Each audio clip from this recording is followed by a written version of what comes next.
Train কিভাবে চলে বলো তো? আমার মামুনির প্রথম ট্রেন জার্নি। ট্রেন দিয়ে আমরা কোথায় গিয়েছি, কেন গিয়েছি এবং কেমন কাটলো আমাদের ট্রেনের এই অভিজ্ঞতা, এই সব কিছুই থাকবে আজকের এই ভিডিওতে। So hello everyone, this is me Chaiti from my page Chaiti's blog. আমার হাজবেন্ড তার অফিসিয়াল কিছু কাজের জন্য দিনাজপুর যাচ্ছিল, তাই সাথে আমাদেরকেও নিয়ে গিয়েছিল।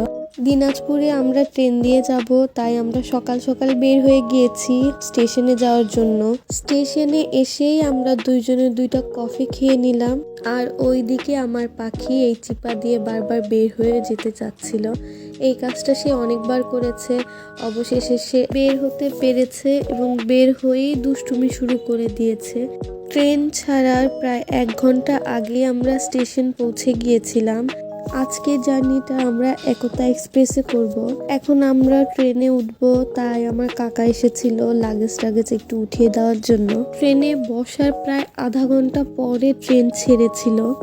আমি যতবারই ট্রেনে উঠেছি ততবারই এটা দেখলে মনে হয় যে টান দেই, দেখি তো আসলেই কি ট্রেনটা থামবে কিনা। আপনাদের কার কার সাথে এরকম হয় অবশ্যই কমেন্ট করে জানাবেন। আমার মামার বাড়ি পিসির বাড়ি যেতে হলে ট্রেন দিয়েই যেতে হতো, তাই ট্রেনের জার্নিটা আমার কাছে অতটা আহামরি লাগে না। যারা যারা ট্রেনে উঠেছেন তারা অবশ্যই কমেন্ট করে জানাবেন যে আপনাদের কাছে ট্রেনের জার্নি কেমন লাগে।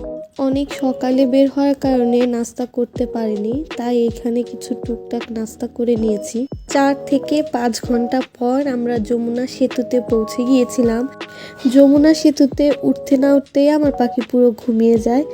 আর ওয়েদারটা অনেক ঠান্ডা ছিল, কিন্তু তারপরেও কেন জানি পাখি পুরো ঘেমে একদম জল হয়ে গিয়েছিল, তাই ওর সোয়েটারের চেনটা আমি খুলে দিয়েছিলাম।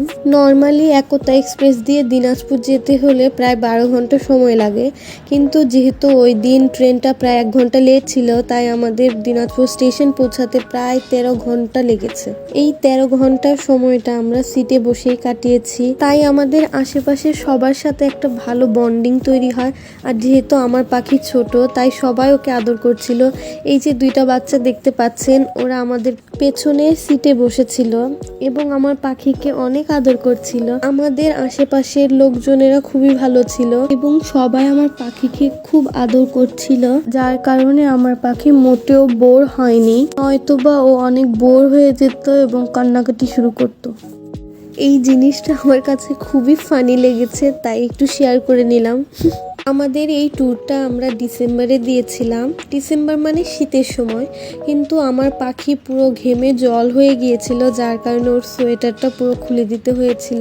এর কারণ হচ্ছে যখনই আমরা পার্বতীপুর স্টেশনে পৌঁছে যাই, তখনই মনে হলো পুরো পার্বতীপুরের এলাকার সব মানুষরা আমাদের এই ট্রেনের মধ্যে উঠে গিয়েছিল এবং এত ভিড় ছিল যে কারণে আমাদের প্রচুর গরম লাগছিল। আমরা স্নিগ্ধাভোগীর টিকিট কেটেছিলাম, ওখানে সাধারণত মানুষদের দাঁড়িয়ে যাওয়ার কোনো পারমিশন নেই, কিন্তু পার্বতীপুর এসে অনেকেই ওখানে দাঁড়িয়ে দাঁড়িয়ে যাচ্ছিল। অবশেষে আমরা দিনাজপুরের স্টেশনের সামনে এসে পড়েছি। একটু পরেই আমরা নেমে যাব। এই তো আমাদের সেই কাঙ্ক্ষিত দিনাজপুরের স্টেশন। দীর্ঘ 12.5 ঘন্টা জার্নি করে আমরা দিনাজপুর স্টেশনে পৌঁছে গিয়েছিলাম। এখানে আমাদের গাড়ি প্রায় 1 ঘন্টা ধরে ওয়েট করছিল, যেহেতু আমাদের ট্রেন লেট, তাই আমাদের পৌঁছাতে লেট হয়েছিল। দিনাজপুর এসে আমরা কোথায় স্টে করেছি আর কয়দিন ছিলাম এই দিনাজপুরে এবং দিনাজপুর শহরটা আমার কেমন লেগেছে, এই সব কিছু থাকবে আগামী ভিডিওতে। আজকের ভিডিওটা এই পর্যন্তই।